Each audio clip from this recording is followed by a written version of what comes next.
একবার বনি ইসরায়েলের এক ধনী ব্যক্তিকে হত্যা করা হলো।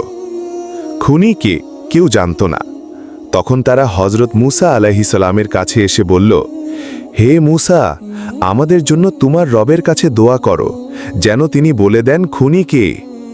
আল্লাহ তাদের নির্দেশ দিলেন একটি গরু কোরবানি করতে, কিন্তু তারা সরাসরি তা মানল না, বরং নানা প্রশ্ন করতে লাগল।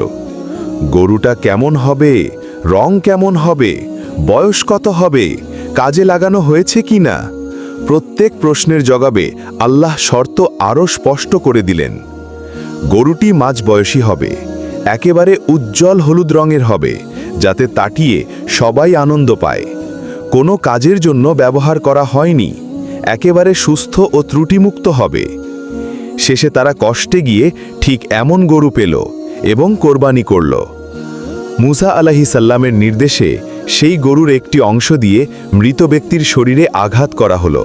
ফলে আল্লাহর কুদরতে মৃত ব্যক্তি জীবিত হয়ে উঠে নিজেই খুনির নাম বলে দিল। শিক্ষা ১. আল্লাহর নির্দেশ পেলে তা দেরি না করে পালন করা উচিত। ২. অতিরিক্ত প্রশ্ন ও গড়িমসি করলে কাজ কঠিন হয়ে যায়। ৩. আল্লাহ যা চান তিনি অলৌকিকভাবে তা ঘটাতে সক্ষম।